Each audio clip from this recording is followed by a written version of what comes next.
આ બાજુ ભાગવતમાં લખ્યું છે પરીક્ષિત રાજાનું રાજ, ધર્મની સત્તા, સત્ય, તપ, પવિત્રતા અને દયા. એક દિવસની ઘટના છે.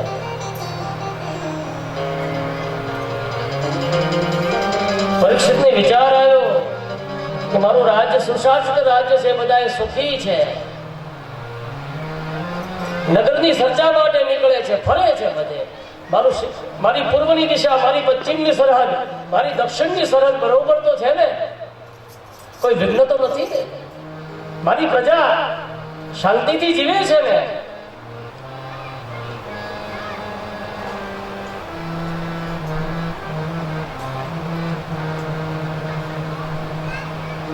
થોડે દૂર જોયું ત્યાં એક બળદ છે, ઉભો છે. બળદ છે ને ધર્મનું રૂપ છે સાહેબ.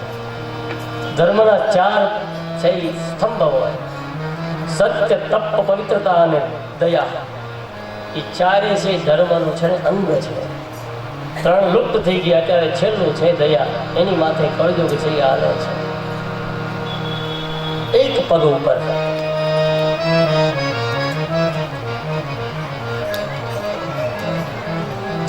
કોઈ કાળા શ્યામ વર્ણ વાળો માણસ છે, કાળી લાકડી લઈ અને એના પગ છે ને મારે છે. બળદ બહુ દુઃખી છે. બળદ કહેતા ધર્મ દુઃખી છે. બળદ છે એ રૂપક છે. કથા છે ને, ભાગવત છે ને ગહન છે, અઘરું છે. ભાગવત જેવો અઘરો કોઈ ગ્રંથ નથી, અને જો સમજી જાઓ તો સરળ કોઈ ગ્રંથ નથી. ભાગવતની મોટા ભાગની ભાષા છે એ સમાધિ છે. બને ત્યાં સુધી હું તમને તરફની ભાષામાં જ પીરસું છું. અહીંથી સીધો થ્રો થાય, તમે સીધો એને એક્સેપ્ટ કરી લો, સ્વીકારી લો કે બરાબર છે. તરફની ભાષા. ભગવાન કહે છે સત્ય છે એ સર્વ પરો છે, સર્વ પરોળી છે, સર્વસ્વ છે, બધુંય છે.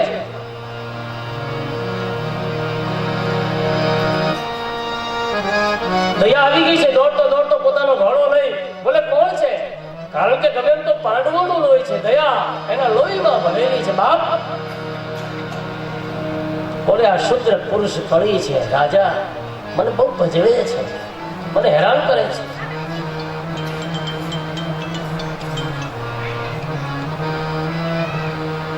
પુણ્યશાળી માણસનો સ્પર્શ થઈ જાય તો એનો પ્રભાવ તો પડે, પણ ખરાબ વૃત્તિ વાળો માણસ હોય ને, એ કદાચ 5 ફૂટ આગળ હોય સાહેબ, તો એનો પણ પ્રભાવ પડે.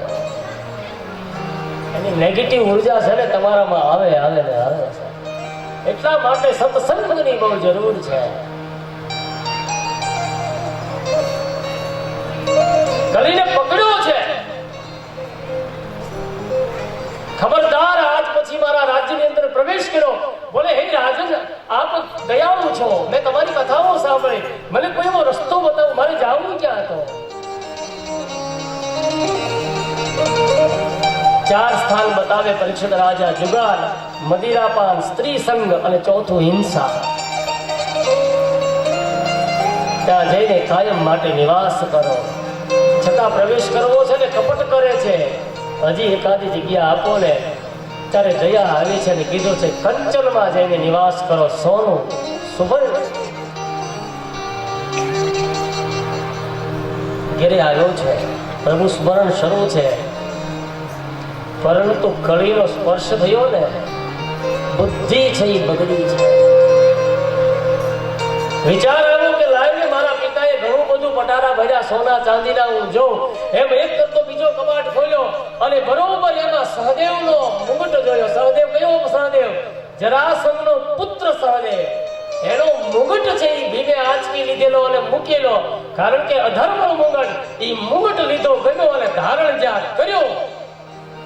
વિચાર કરો કેટલો બધો પ્રભાવ હોય ખરાબ આચરણનો. मन का कयून कीजिए,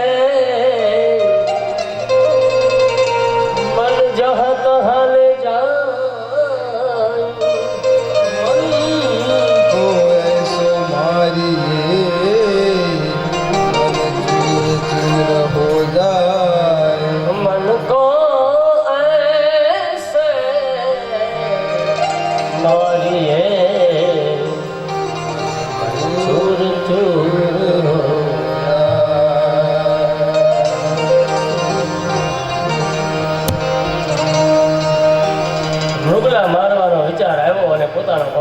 સૈનિકો લઈ અને રાજા નીકળી ગયો પોતાના જંગલ ગાઢ જંગલની અંદર. મધ્યાહન સમય થઈ, રાજાને ભૂખ તરસ લાગી. શમિક ઋષિનો આશ્રમ જોયો છે.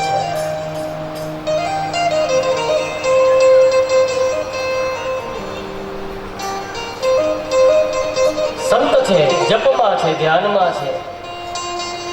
એનો વિક્ષેપ ન કરવો જોઈએ. સમજુ રાજાએ સમજુ માણસે, પણ પરીક્ષિતને મુગટનો પ્રભાવ પડ્યો. એના બુદ્ધિમાં એવું આવ્યું, રાજા છે, હું રાજા આ રાજ્યનો, અને મારી ખબર અંદર નહોતું છે, સમજે છે હું એના મનમાં. મરેલો દુર્બુદ્ધિ સૂજી મરેલો સાપ છે, એ ગળામાં થઈ ગયો છે.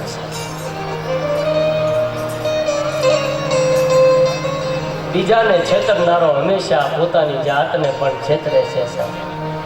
ભાગવત કહે છે.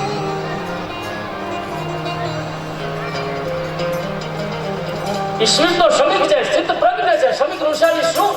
શમિક ઋષિને શું ફેર પડે, પરંતુ શૃંગીને જ્યાં ખબર પડી એમના પુત્રને સહાય. હે દુષ્ટ રાજા, તને એમ છે કે જગતમાં બ્રહ્મ તેજ છે એ ખલાસ થઈ ગયું છે, અને જ્યાં પોતાના પિતાના ગળામાં સાપ જોયો. હે રાજન, સાંભળી જા, આજથી 7મા દિવસે તારું સાપથી મૃત્યુ થશે. જા, આજથી 7ના દિવસે તને તક્ષક નાગ કરડશે. બુદ્ધિ બગડે એટલે સમજવાનું પાપ થશે. જેથી પાપ થાય ને તે દિવસે શરીરને સજા કરો. ભાગવતમાં લખ્યું છે, જેથી પાપ થયું હોય ને રાત્રે એના વાળું ન કરવા દો. એક તક પૂછા રહી જાઓ, એ સજા છે.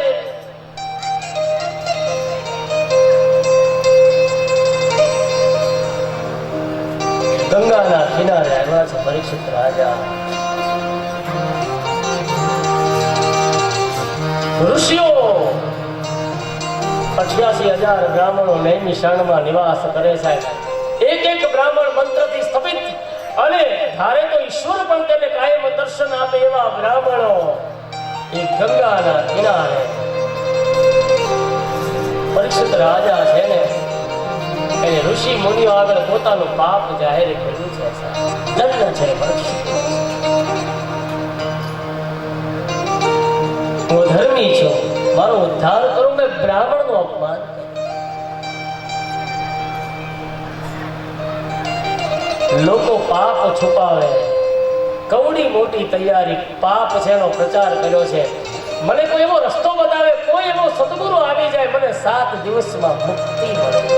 મારું મરણ થઈ જાય. તક્ષક નાગ એક નહીં, કદાચ 1000 તક્ષક નાગ કરડે તો એ પરીક્ષિતને મંજૂર છે, પણ હું ભક્ત બની અને ભગવાનને ભાગવ થઈ જાય, પ્રાયચિત થઈ જાય.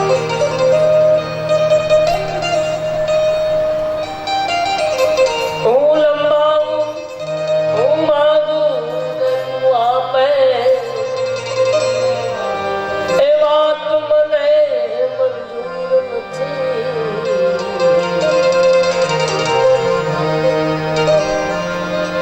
કવિ કહે છે, તું આપી દે કદાચ મને ખબર છે, પણ હું માગું ને તું આપે. પરીક્ષિતની સ્થિતિ આવી છે.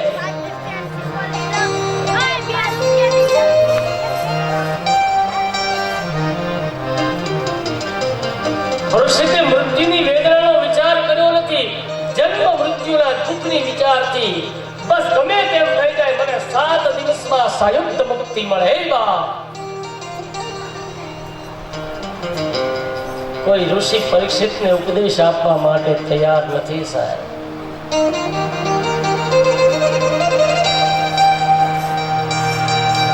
કોઈ ડોક્ટર હાઉસ મોટું હોય, હજારો ડોક્ટર MS MBBS ત્યાં નિવાસ કરતા હોય, એની હોસ્પિટલ હોય, કોઈને અસાધ્ય રોગ થયો હોય અને ડોક્ટરોની સભામાં અસાધ્ય રોગી માણસ જઈને એમ કહે કે કોઈ છે એવો ડોક્ટર, હું ગમે તેટલા રૂપિયા આપવા તૈયાર છું, મને મટાડી દે. અને ડોક્ટર હાઉસમાંથી એક પણ ડોક્ટર એનું કાંડું ન પકડે એવી સ્થિતિ પરીક્ષિતની આજે છે.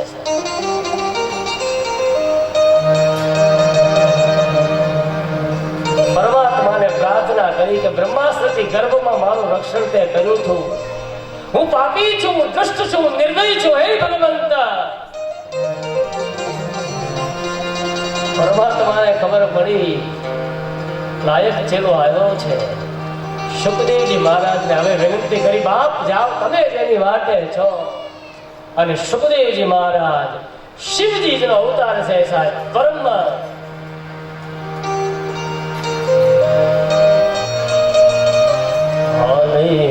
તિલક કર્યો કંઠે વિષ ધર્યો અમૃત આપો દયા કરી શિવ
મુક્તિ નહીં પણ 7 મિનિટમાં મુક્તિ મળી જાય.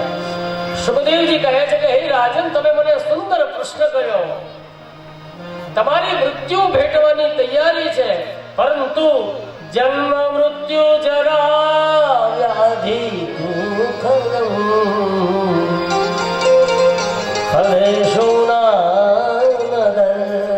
દર્શનમ. હે રાજન, જન્મ મૃત્યુ અને જરા અને વ્યાધિનો દુઃખનો જે વારંવાર વિચાર કરે ને તો એને વૈરાગ્ય આવશે. રોજ નકરું ખાવાનું સંભાળો તો વૈરાગ્ય ન આવે. જન્મ મૃત્યુ જન્મ વ્યાધિ,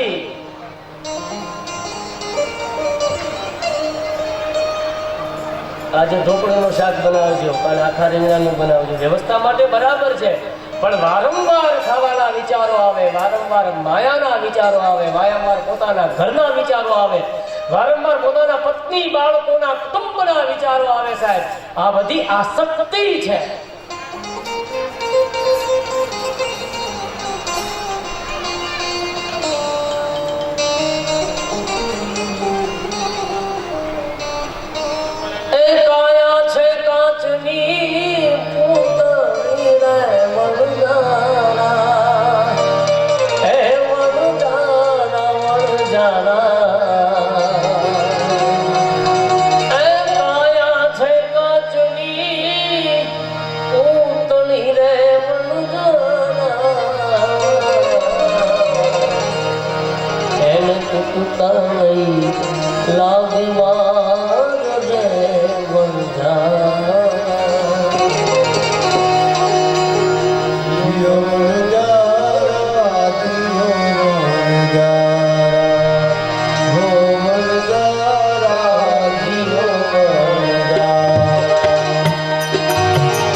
તરફ આંખો વીંચી દર્શન કરાવી ભગવાને ભાવ વ્યક્ત કર્યો, તમારી માટે હું આવ્યો છું.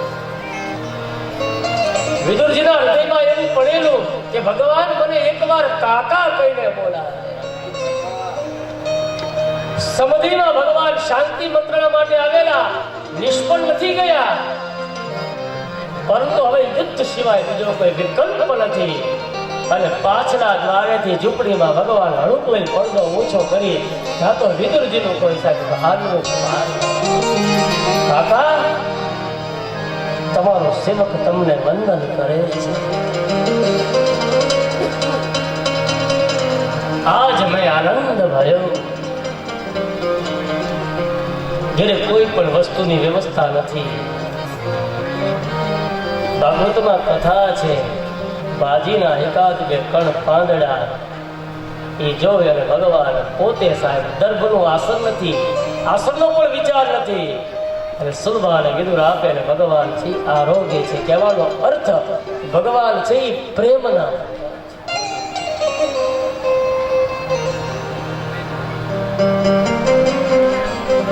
વિદુરજીને ભેટે ભગવાન વિદુરજીને પરમ ભક્તિનું વરદાન આપે છે. અને આ બાજુ દિતિ અને કશ્યપ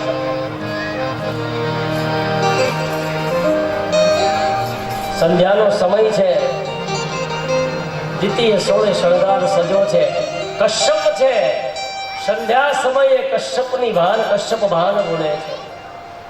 દિતિ કહે છે વિવેકથી આદર કરજો, સંધ્યા સમય છે. હે બાપજી, પોતાનો પતિ છે અને સમયનું ભાન નહીં રાખો ને તો ખરાબ વૃત્તિ વાળા બાળકો છે જન્મશે. એટલા સમયે સંધ્યાના સમયે એટલા માટે સંધ્યા કરવા માટેની વ્યવસ્થા છે. ભગવાનના દ્વાર પોતાના ઘરના દરવાજા દ્વારો છે ખુલી જાય. હે લક્ષ્મીજી નિવાસ કરે. હિરણ્યવર્ણા હરિણમ સુવર્ણ રજસામા ચંદ્ર હિરણમહી લક્ષ્મી જાત વેદમ તામહમ જાત વેદો લક્ષ્મી મનપગામિની યસ્ય હિરણ્યમ પ્રબુદો નગાવો દાશો સ્વર્ણ પુરુષાન આહમ.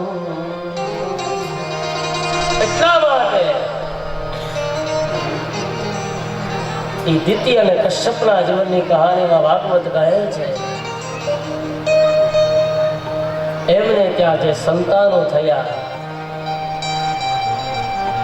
એ પ્રથમ જન્મમાં જય વિજય થયા, બીજા જન્મમાં હિરણાક્ષ અને હિરણ્યકશિપુ થયા.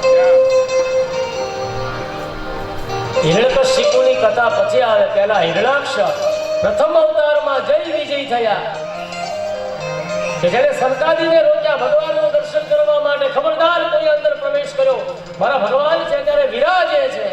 શાપ આપ્યો. અને ત્રીજો અવતાર છે એ દંતવક્ર અને શિશુપાલ છે.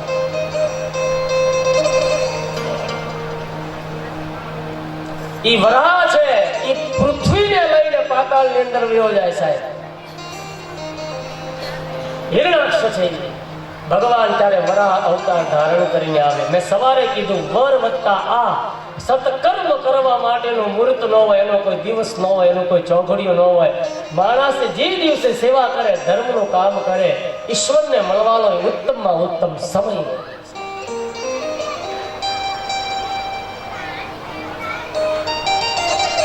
ભગવાન વરાહ તરીકે આવ્યા છે અને ભગવાન પોતાના નાક માથે, પોતાની નાસિકા માથે પૃથ્વીને બહાર લઈને આવે છે.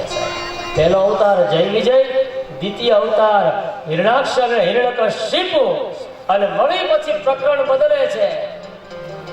સુખદેવજી કહે છે હે રાજન, એ કંદર્પ ઋષિ અને દેવહૂતિ એમના ઘેરે છે એ નવદા ભક્તિ આવે છે. 10મું સંતાન કોણ આવે જેની આપણે વાત જોઈએ છીએ. કથામાં મજા આવી ગઈ હતી. કપિલ ભગવાન હવારમાં કરીએ તો હાલે, પણ હવે તમારે એમ લાગે કંકોત્રીમાં દાદાએ લખ્યું છે આજનું, એટલે ભાગવત કોઈ દિવસ સાહેબ પૂરું ન થાય. કપિલ ભગવાનની કથા કરીએ ને સાહેબ 7 દિવસ ચાલે. હવે છોકરીઓની સમયની પાબંદી છે. ભલે સાંખ્યયોગ ગીતા છે, કાલ સવારે લેશું આપણે થોડી, અને એમાં લેશું આપણે, કારણ કે જરૂરી છે આપણી માટે. જેના ઘેરે નવદા ભક્તિ આવે એના ઘેરે દસમા ભગવાન આવે. જેના ઘેરે આચાર વિચારની શુદ્ધિ આવે, જેના ઘેરે સવલ સેવલ પાદ્ય સેવા પૂજા અર્ચના ધ્યાન ધારણા નિયમિત થાય, સત્સંગ થાય, એના ઘેરે ભગવાન છે. એ નવદા ભક્તિના ભાઈ બનીને આવે છે, એનું કાપડું ચૂકવવા આવે છે ભગવાન. એવા કપિલ ભગવાન કંદર્પ અને દેવહૂતિ પોતાના આશ્રમમાં વિરાજે છે. અને ઈ કપિલ ભગવાનની આવવાની તૈયારી થઈ છે. સુખદેવજી છે પરીક્ષિતને સાવધાન કરે છે. જેના ઘેરે નવદા ભક્તિ, જેના ઘેરે નવદા ભક્તિ, નવ દરવાજા વાળી નગરી છે, જેના દ્વારે દ્વારે ભગવાન વિરાજે, ભક્તિ વિરાજે છે, એના ઘેરે ભગવાનને અવતાર લેવાનું ઈચ્છા થઈ. અને ભગવાન કપિલ જે સાહેબ કંદર્પ, કંદર્પ એટલે કર વત્તા દમ. કંદર્પ કર વત્તા દમ. કર કહેતા ઇન્દ્રિય, જેને પોતાની 14 ઇન્દ્રિયોનું દમન કર્યું છે, એ કંદર્પની આ કથા છે. દેવહૂતિ, દેવ વત્તા આહુતિ, કે જે દેવોની માં છે, જે આજ્ઞા કરે ને દેવો વશ થઈ જાય, એ કંદર્પ અને દેવહૂતિ. અને એના ઘેરે કપિલ ભગવાન વધાર્યા છે. બોલ શ્રી કપિલ ભગવાન.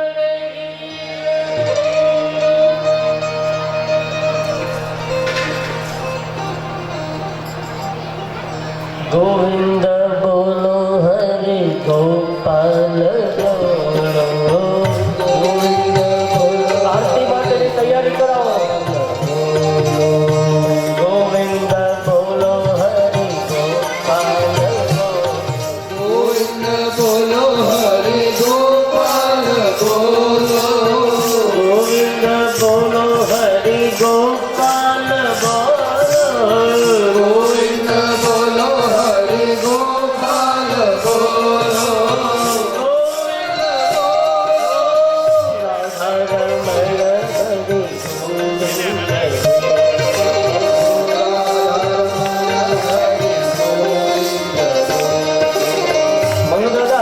આરતી માટે જેને આવવાનું હોય આવી જાય વ્યાસપીઠ પર ભાઈ ફટાફટ.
સર્વાણી સયંતી પ્રદક્ષિણ પદે પદે आरातिक समर्पयामि देववन्दनाय समर्पयामि संध्यावन्दनाय समर्पयामि अनन्तकोटि नमस्कारं समर्पयामि।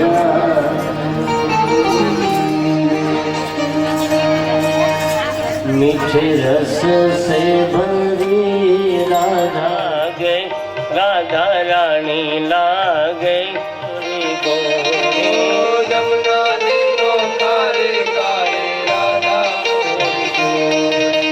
वृंदावन में घूम मचावे बरसाने की छोरी, बरसाने की छोरी। वृंदावन में धूम मचावे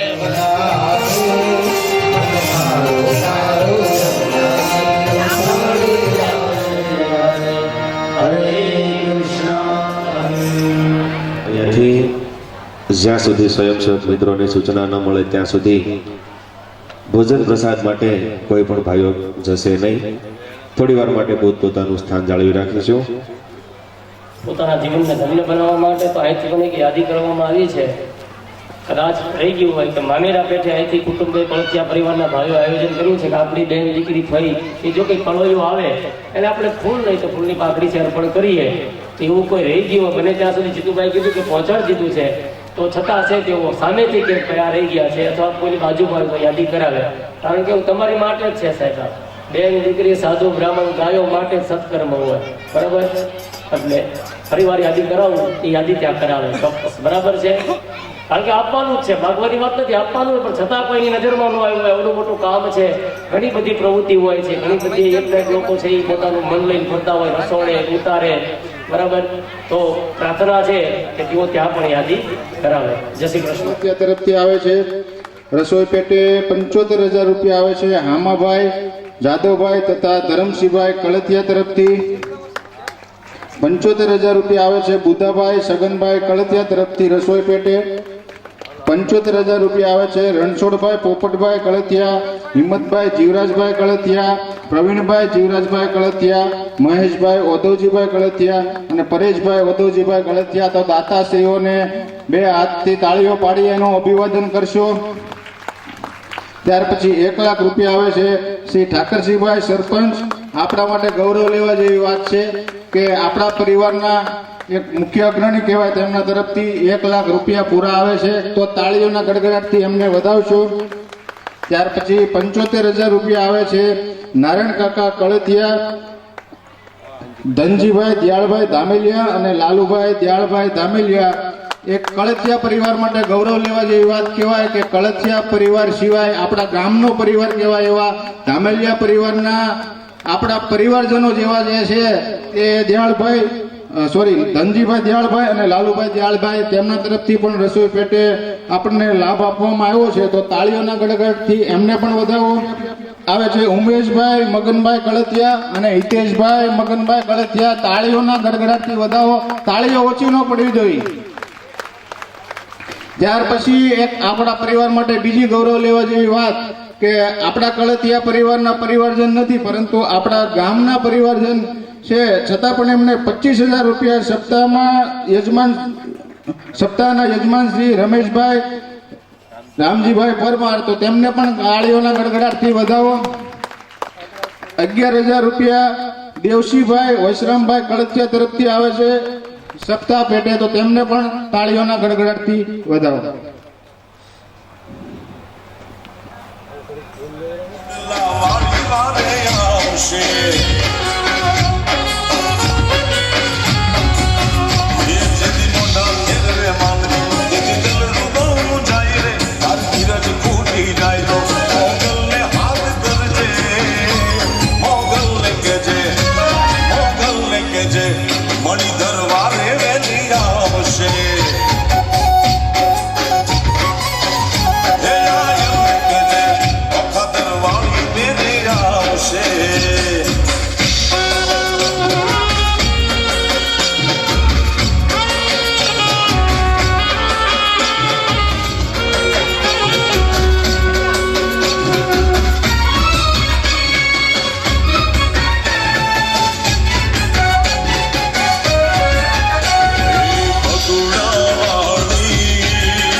છે કોનુડા મિલવા આઈ મારે મૈયરી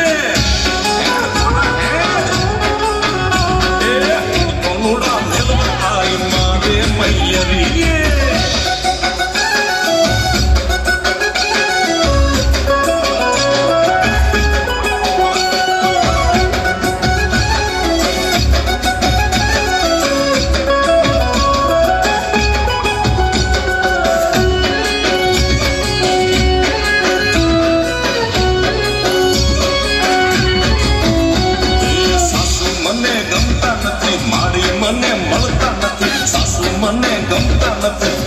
મને મળતા નથી મેળવા લીડા મિલવા આઈ મારે મૈયરી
હરિ સંગ રે